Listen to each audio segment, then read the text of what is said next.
Let's see if that does it. Don't fall. There are no kitty cats in here. I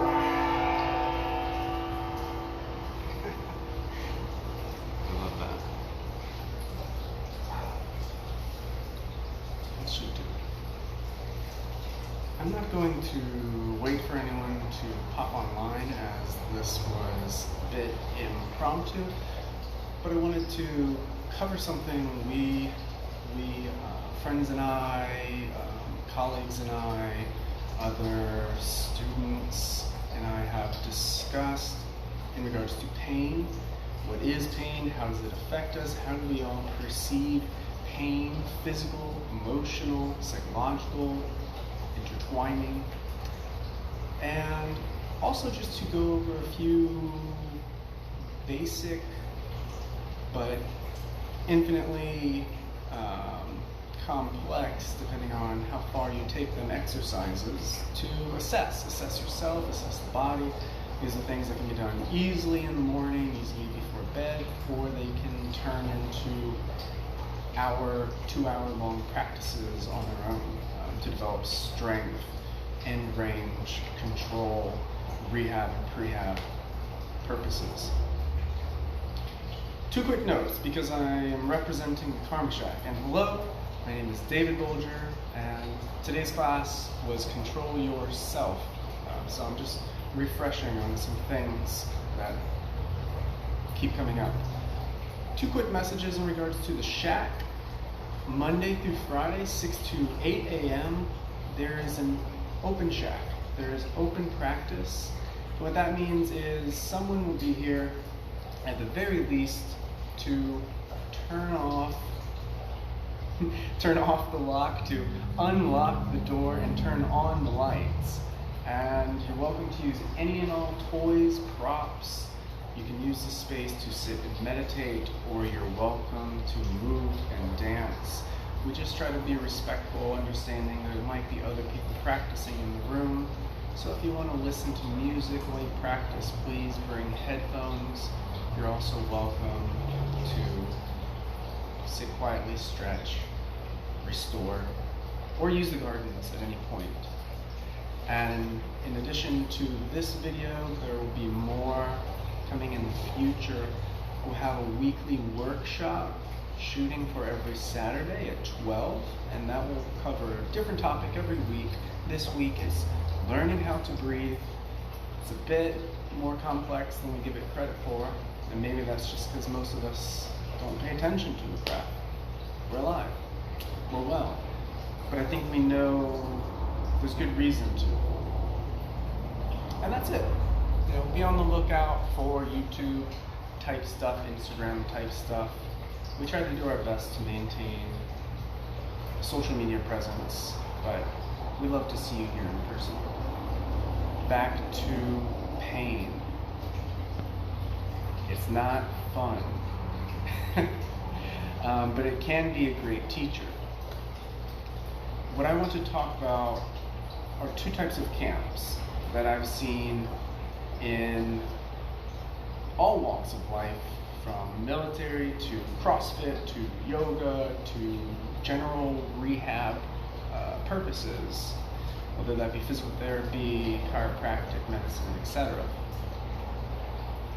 On one hand, when we experience pain in the body, if I start to turn my head in one way and something here goes zah, I feel pain, and that immediately tells me protect, get away from that, I'm going to avoid that. And maybe that is reinforced by a doctor somewhere along the line, by a therapist, by a yoga teacher telling you, you should never look with your neck, you might hurt yourself, you should look with your whole torso and maintain proper alignment.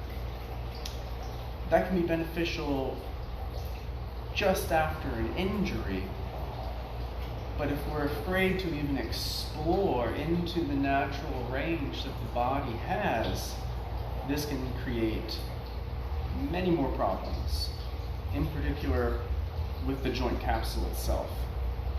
Now, the other camp, we feel pain, and we know that we can push through it, and we can breathe really intensely, and we can create tension, and maybe we're able to work beyond that. Maybe we're able to get that last rep. Maybe we're able to stretch and pull just a bit deeper.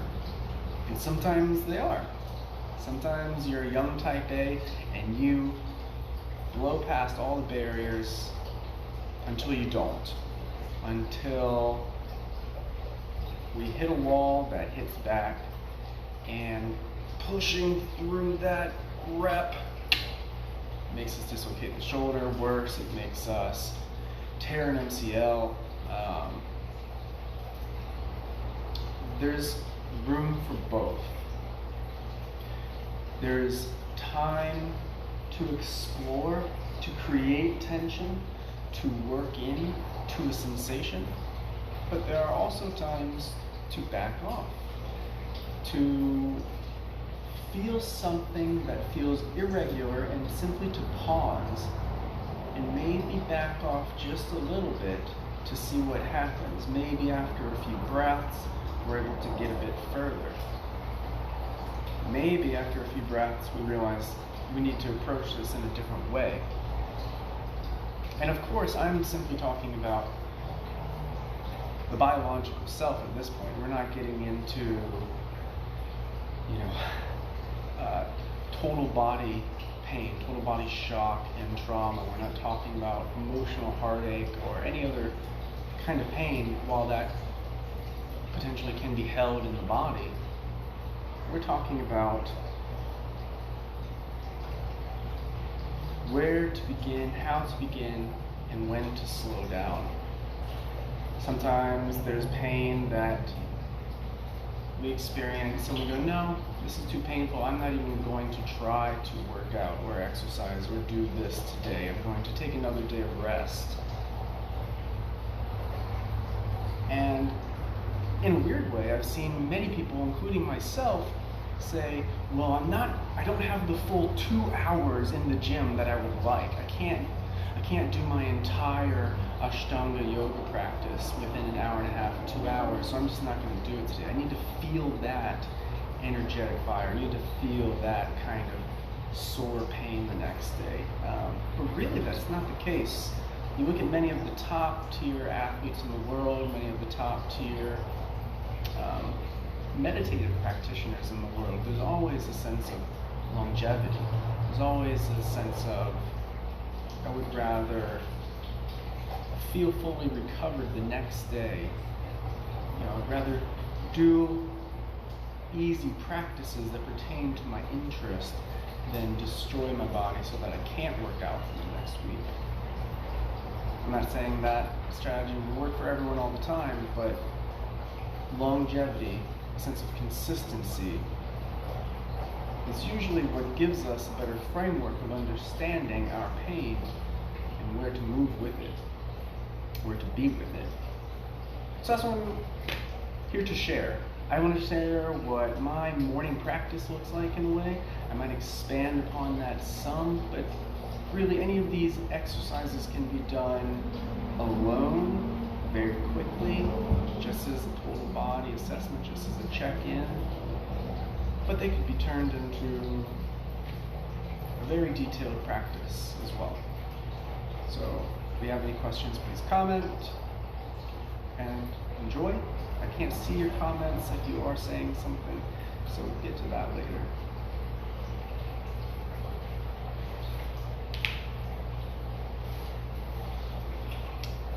Let's try one thing before we get up. Breathing. Breathing's pretty important, and breathing is a great way to assess what's going on in the body. We'll do 15 breaths. Each set of 5 will be slightly varied, but ultimately pretty simple. Okay? Exhaling all the air out. We're going to breathe in through the mouth, thinking belly, thinking rib cage, thinking top of the chest, And after a subtle pause, we'll breathe out through the mouth. That's one. Breathing in. Heavy all the way out. Breathing in.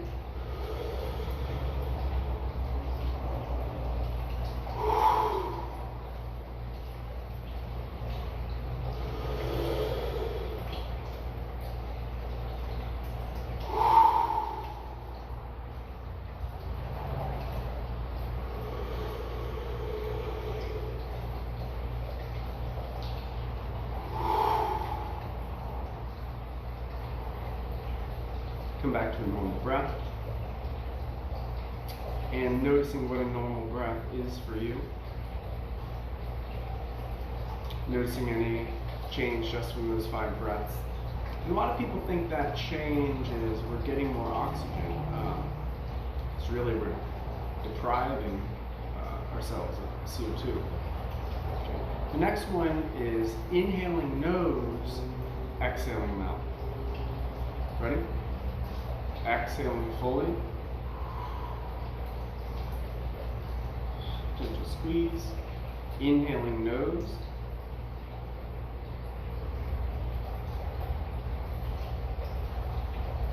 Exhaling mouth.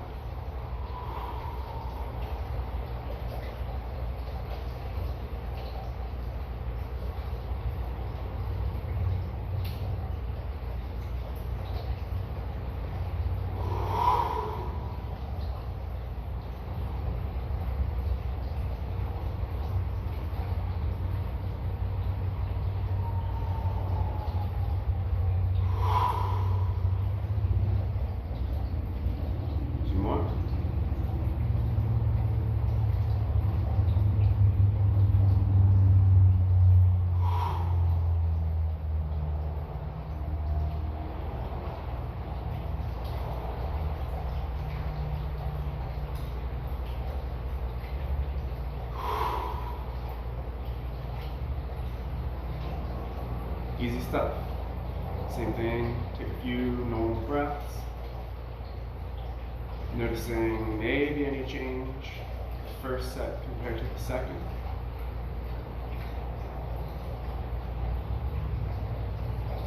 Round 3, just the nose. Okay? Exhaling all the way out.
Normal breath. 3 easy variations, just mouth, nose, then mouth, and nose and nose. Okay, and you can do that obviously for several minutes per set, 15, 20 reps per set, ins and outs. Explore, see what feels more natural. Something I encourage in many of my classes is as we're moving through these varying exercises, as we're taking the body in varying positions and ranges, experiment. If it's a position you're familiar with, experiment just navally breathing, experiment just in and out of the mouth, or some combination of the two. You may notice a profound differences. Okay? Taking it up to standing. Hopefully you'll be able to see me, my head's not cut off. I hate when that happens in the video. And hopefully you'll be able to hear me because most people can't in my classes. Right?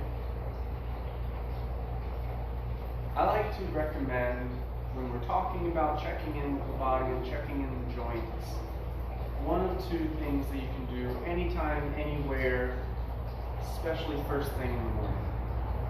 Number one is an easy balance, an easy recoil, a rebounding, if you will. Neela Childress will talk about that often in her trauma or yoga for resilience classes. And this is, I mean, I've seen 100-year-old people getting down to music from the 30s and 40s, just doing this. So you can do this. Anyone can do this. It can be very subtle. Heaviness of the hips, dropping into the natural bend of your Achilles, of your knees. Now you can notice what the hips are doing. Find an easy sway, one foot to the other. You can drop a bit heavier onto the heels, feeling the heaviness of the arms.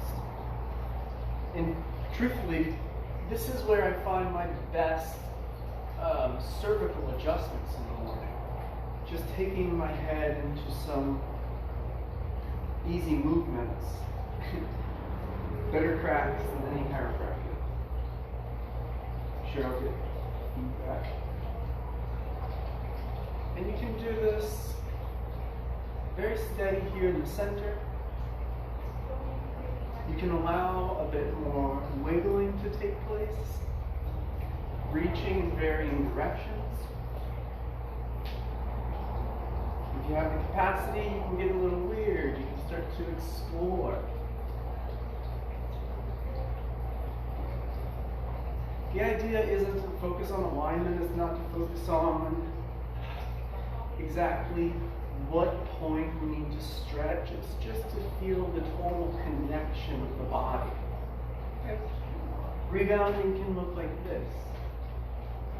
It can look like a gentle bounce of the arms from one hip to the other.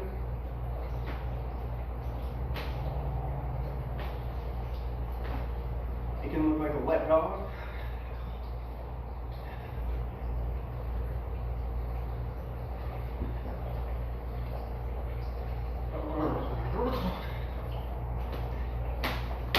It doesn't have to look serious, and it probably shouldn't in any way. And that's needed in the morning. That's needed when we feel down, when we feel like we're in pain. Like, okay, here we go again. We have to do our stretches and our exercise. Well, it's also good to focus on what feels good, where we feel open. What can we feel? And sometimes, whether it's from too much pain or nothing at all, there's a sense of numbness.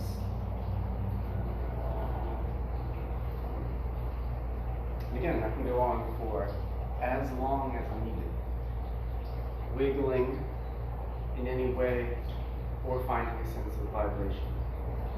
You know your body more than I do.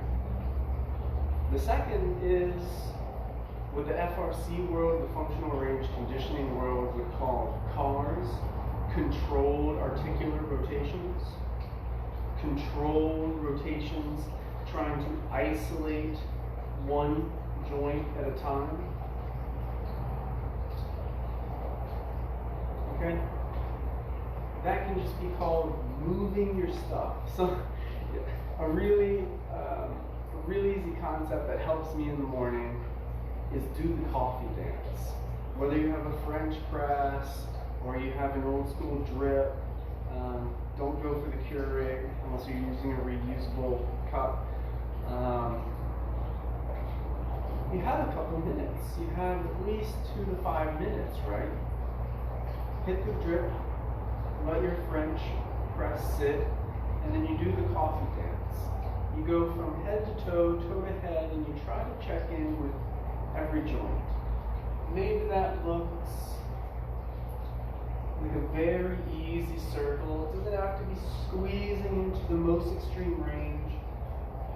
Just noticing what's available as you look with the head, as you look with the arms, the elbows, and the wrists, the chest,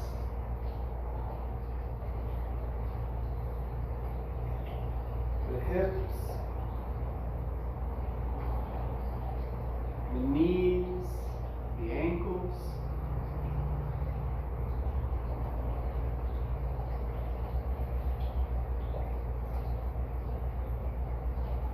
You know, it doesn't take long. It doesn't take long to grab the floor with the toes, to reach the hands up into the sky, and just try to look at each varying body part. Now again, this is one of those things that can be a very gentle total body assessment. You do a coffee dance, you're waiting for your brew. It takes 1 to 5 minutes. Or it can be an entire strength and conditioning practice on its own. I'll just demonstrate very quickly what that can look like, but I'm not going to run through my entire body. And partly because we could spend an hour on one hip if I wanted to explore what it's like just to have an anterior versus posterior tuck, alternating hip lifts, one leg rotations. We can expand greatly. I'm just going to do shoulders and head. Shoulders and head. Okay, you win. We'll start with the head. I have a comfortable stance, a little grip with my toes, so I'm creating tension through the rest of my body. I have these tennis balls now to create additional tension. This is of the camp where now when we find sensation, we can explore into that, creating tension through the rest of the body so that we're able to better isolate what the potential issue is. We start broad, and then we hone in. Gripping with the toes, gripping with the hands, nice, steady breath. And I drop my chin. In drawing a big circle with my chin, I'll start to gaze off towards my right foot, towards that armpit.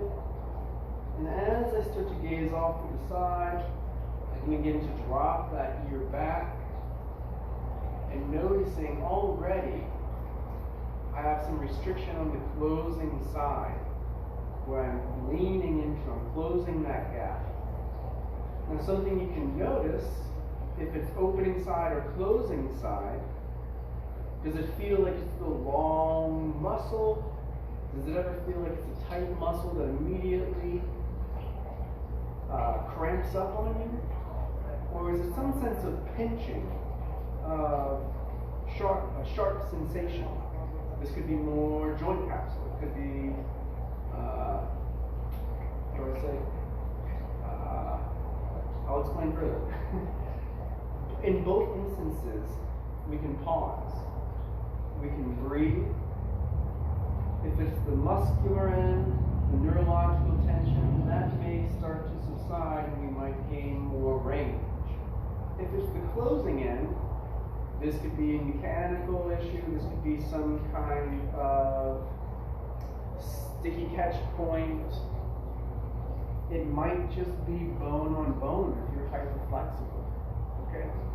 So this is the importance of pausing when we feel that resistance, breathing, maybe backing off, maybe creating a bit of tension, like an isometric contraction where we are. And then as we start to relax, noticing if we're still caught or if it's possible to continue on in that smooth line of tension. So following a line of tension is what we're looking for and exploring what is available within the joint. Okay, so I can create tension, I can can work into a spot, breathing, noticing if it's opening side or closing side, wiggling around if I need to. And I'll usually do 3 to 5 laps if I'm doing this with control. The first lap could take a minute, 2 minutes, depending on where I need to be. The second lap, I start to connect the dots a bit more. And the third lap, third, fourth, fifth, I'm more finding that exploratory smoothness, creating that sense of fluidity. So we go on the other side just so I'm even. Gazing, sending the ear back, meeting resistance. And again, this first lap could be very slow, a minute, 2 minutes. But for demonstration purposes, the second lap, I start to connect the dots a bit more. So every lap becomes a bit more fluid. Okay? Arms. A lot going on here. One little circle is all we're going to do. I'm going to do both arms at the same time. You could cross the body, but for simplicity's sake, I'm going to simply extend parallel to one another. We have 4 positions: this elevation, this depression, this pressing out and in, and I'm trying to look for that sweet spot where it's most plugged in. From here, without arcing into the back, without raising my shoulders up out of the socket, I'm just going to try to raise my arms until I go, okay, that's where I feel significant resistance. Maybe it's the opening side musculature, it's a little bit of closing side joint. So I pause, I breathe, and then I allow the rotation to lead the way as I explore the palms turning out. And I keep that rotation going as it gives me space to move back and eventually down. The rotation keeps going until I'm about pinky forward. Okay? Still creating tension in the body. Still breathing. As I lift off, I again meet significant resistance. And then I again allow the rotation the opposite direction to lead the way, doing my best to stay plugged in to that neutral position as I come all the way back and forward. This can be 1 or 2 minutes, pausing, breathing, creating resistance. It can also be just like this. It can be very subtle. But this isn't what you did in gym class, and it's not just working this specific point. Even on the swim team, we did stuff like this, but you're leaning with the whole body to compensate. When we're doing these intentional circles, these controlled articular rotations, the point is to see what's true in this joint working only with what typically controls that joint. Okay? So this is much different than holding my foot and leaning with the whole body. Does that make sense? We'll see. That's a controlled articular rotation. Another one, just seeing what's available in the foot. Could also be done here. The idea is to simply think about, am I moving one joint at a time, or am I moving everything else to compensate? Compensation's not bad. We just need to know how and why we're doing it. This is also, again, we start broad sometimes when we stretch, but if we're seeking pain, if we're seeking to understand where our pain is coming from, then the better that we can hone in on very specific points on very specific movements, then we can know, is it something that needs to be engaged and strengthened, or do we just need to back off and rest? Now, we shake, right? We breathe, we shake, we wiggle, we isolate. Then I like to put it together. I'm going to show you 2 exercises. One that will focus upper body more so, one that will focus lower body more so. But this is simply an exploratory exercise. There's no right or wrong way. There's no proper alignment when doing these exercises. Okay? So try to reframe that within your mind. Try to simply think about what the task is, which will be to reach as far as you can. I'll be on one foot. I'm going to keep one foot planted as I reach out to touch in front, and without pushing, I'm going to try to pull thin ice, I step. Okay? I can do that out to my right, back behind me, still keeping the chest tall, cutting in front, or cutting behind. Try with the other way. Beep, beep, beep, beep. Okay, that can be done very slow, and it should be done a bit slower, a bit more controlled as you explore beyond that. So now as I sink in to that comfortable bend, I can see what's available in the hips to help me get further, and allow my torso to lean, and even lift the heel. And the same thing, going in all of the varying directions.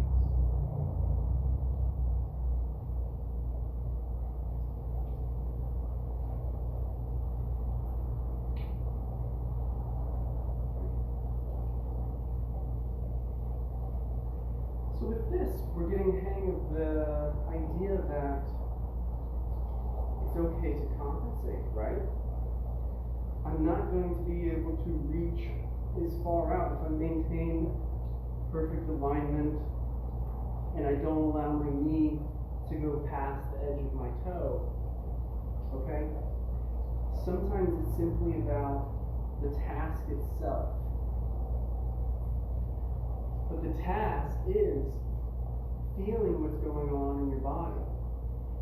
Thinking less about how the body looks, but thinking, okay, this feels good and makes me feel strong reaching that far out, but this creates an awkward tension in my knee, spiraling outward, gives me balance, curling in makes me fall.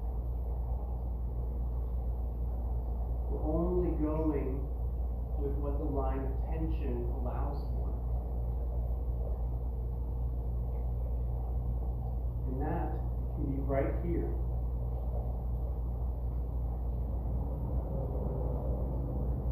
This can be it. And oftentimes it should be. I often will just draw a circle. You can't know what your maximum is if you don't also explore how comfortable you are towards the middle. Okay? So that's just reaching out. You can expand to shift your weight, letting the back foot get light, and then returning.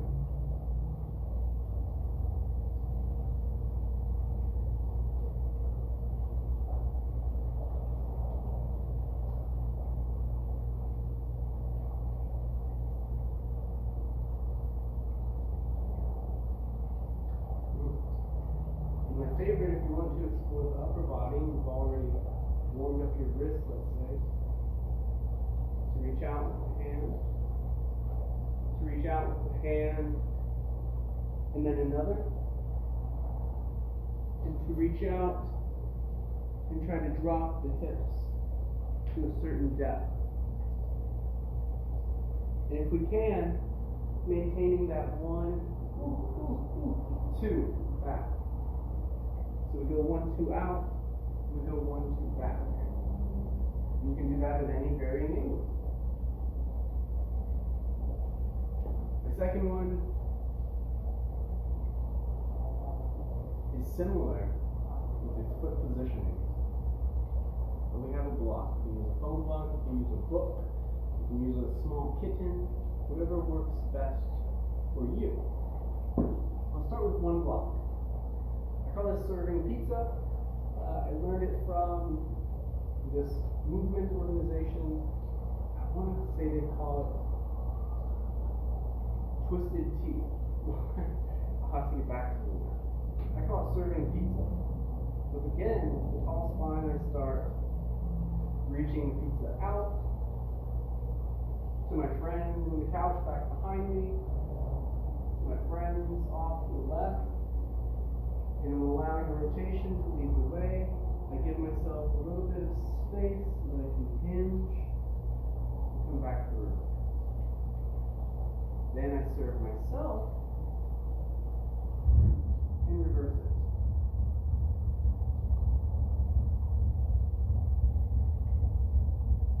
Now what's common is people are going to want to grip their object to try to avoid these awkward tilt points. Eventually you want your palm to be flat. This can be done seeing how tall you can be, how far out you can reach with planted feet, or how far out you can reach with one foot. Toe tapping if you need to.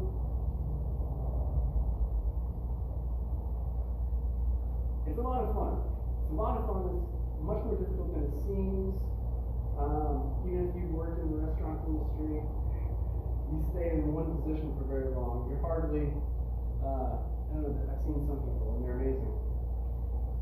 You can do it with the other hand, obviously, reaching, exploring what it's like to be in a balance point. You can do two at the same time. And I'm just doing this for demonstration purposes so you can have fun exploring movement. You can use weights, dumbbells are extremely challenging when doing any kind of one-footed balance work. Serving pizza. Oh, goodness. I think that's the idea, is to have a little bit of fun, but also to explore. We get in this framework that says I have to run 10-minute miles and burn this many calories over this many times a week. And again, it comes back to those one of two camps. It's the camp that says, oh, I'm not going to be able to do all of that. It's painful. I'm not going to try. And then it's the camp that says, it doesn't matter if I'm in pain. I'm doing it because I got to hit these numbers and I'm going to push through it. So, whether it's sitting and breathing, or wiggling, or doing some controlled rotation, or doing more diverse exploratory movement, there's plenty of ways to work into the body very intensely without causing pain, without causing unnecessary pain. And I'm not saying that sensation should not be worked into. On the contrary, sensation is what we're seeking. But our job is to become better at differentiating those sensations. We can't outsource our feelings. We can't always outsource to massage therapists and personal trainers. At some point, it comes back to us, and a willingness to both try and relinquish. I hope this was helpful. I'll try to upload onto YouTube, so this can, and further videos can be in a library for any Shakleys who want to review things that we've done in class. Let me know if you are interested in seeing more of this or something different that we've talked about in the past, or maybe not at all. And again, we have Open Studio Monday through Friday, 6 to 8 a.m. In addition, we'll be having weekly workshops and upcoming events such as ecstatic dance. Okay.